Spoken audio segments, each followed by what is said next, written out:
Christian Clot est de ceux qui aiment se lancer des défis hors du commun. Cet explorateur né à Neuchâtel a décidé de créer une expérience inédite, adaptation. Elle consiste à vivre 4 fois 30 jours dans les milieux les plus extrêmes de la planète, le désert d'Iran, les canaux de Patagonie, l'Amazonie et la Sibérie. Il passera de 60 à moins 65 degrés et de 2 à 100% d'humidité. Le but de ce projet est de mieux comprendre les facultés d'adaptation de l'être humain. Aujourd'hui, dans nos vies de tous les jours, on vit et on vivra de plus en plus de changements, de crises, de nouveautés, on va dire. Certains les verront comme des problèmes ou des solutions, ça c'est chacun pour soi, mais on va en vivre beaucoup et il faut mieux comprendre comment on s'adapte. On a très peu de données pour comprendre ce qui se passe réellement en termes cognitifs et physiologiques. Donc c'est ça qu'on va aller chercher. Au mois de juillet, nous l'avions rencontré juste avant son premier voyage au CSEM à Neuchâtel. Le Centre suisse d'électronique et de microtechnique a créé des électrodes que Christian Clot porte lors de ses expéditions. Là, on va faire des choses très fines, c'est-à-dire que oui, je sais à peu près mon rythme cardiaque en effort, mon rythme cardiaque en repos. Ce qu'on n'est pas capable de ressentir, ou c'est très difficile en tout cas, c'est les arythmies cardiaques. Et ça, par contre, sans les appareils de mesure, on ne peut pas le savoir. La collaboration d'Uxem s'est focalisée surtout sur la technologie. Elle est très pratique. Elle utilise des électrodes sèches. Ça veut dire qu'il ne faut pas le coller ou décoller de la peau. Du moment qu'elle détecte le contact avec la peau, il commence à enregistrer et il s'arrête du moment qu'on décolle. En plus, on peut mesurer une large variété de paramètres physiologiques, son rythme respiratoire, la température de la peau, l'activité qu'il est en train de faire, soit marcher, soit courir, et à quelle cadence il fait cette activité. Nous, on voulait avoir un électroencéphalogramme, à savoir cette capacité de comprendre ce qui se passe entre deux battements. Et ça, il y a très peu de systèmes qui le font. Donc tout ça, couplé à d'autres avantages, comme la notion d'énergie basse, de facilité d'utilisation, ça faisait le système le plus adapté pour nous. Aujourd'hui, nous le retrouvons pour faire un point à mi-parcours. Voici les images de ses 2 premières expéditions. Pour commencer, le désert du Dashtelout, le milieu le plus chaud et le plus sec de la planète. J'ai 150 kg dans le chariot, principalement à cause de l'eau que je dois transporter, puisque je ne vais rien trouver comme eau durant toute la traversée. Il faut que presque chaque heure, chaque moment, on ait un petit objectif qui nous permet de susciter la capacité de se projeter à des distances raisonnables, on va dire. C'est vrai que dans certains déserts, notamment au début du Dashtelout, où c'est très plat, on a moins ça. Et on compense ça avec la montre. Ça peut arriver, par exemple, que je marche, que je me dise ok, là tu marches une demi-heure, et puis donc je me force à ne pas regarder ma montre pour ne pas être pris par elle. Et puis à un moment donné, je dis allez, c'est bon, là je m'autorise, je regarde ma montre, ça fait peut-être 1 minute que je marche. Et j'ai l'impression que ça fait déjà très longtemps que je marche.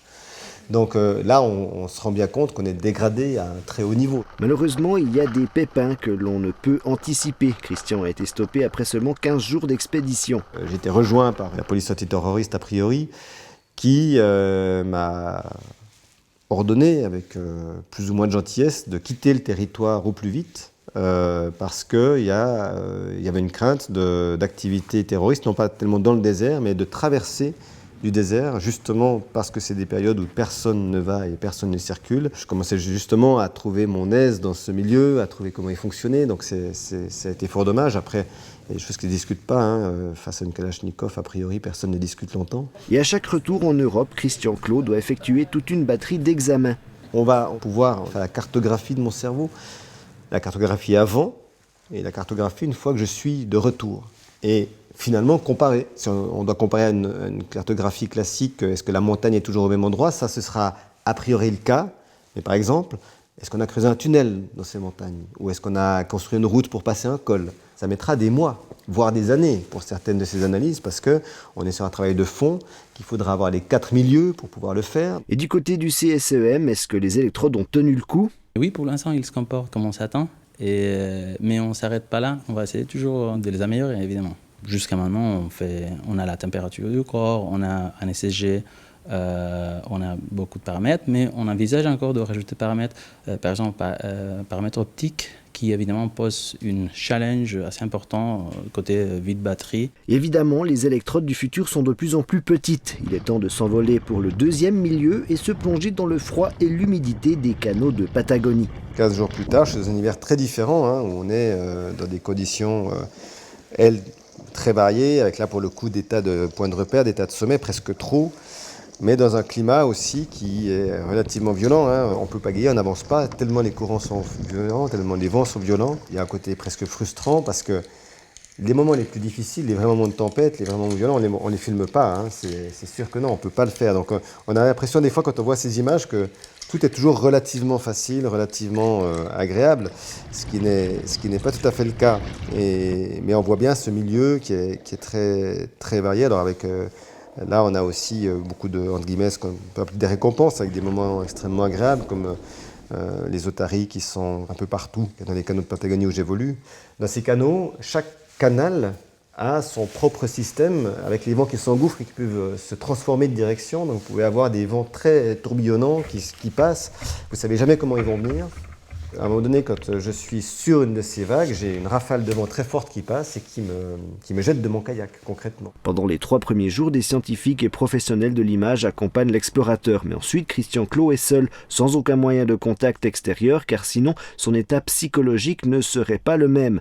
Ces 2 premières expéditions ont déjà permis de tirer une conclusion. Dans les milieux très plats, très organisés, on va dire, à savoir un désert comme le Dashtelout, où les températures sont plus ou moins les mêmes quotidiennement, où le système quotidien de le réveil est un peu frais à 30 degrés, il va faire très chaud à un moment donné, donc je vais être perturbé, puis ensuite ça va se rafraîchir et je serai mieux, permet à mon système de se projeter. Lorsque je suis en Patagonie, où tout est versatile, où je ne peux jamais me projeter, mon corps doit rester, et mon cerveau aussi, dans un état de vigilance absolue, en permanence. Donc là, l'énergie demandée est beaucoup plus importante. Et si on connaît mieux les zones cognitives, cérébrales, qui travaillent le plus dans les situations où on est en déficit de capacité, eh bien on pourra peut-être se dire qu'on pourra les renforcer, les faire travailler et créer des zones plus fortes, plus à même de réagir correctement.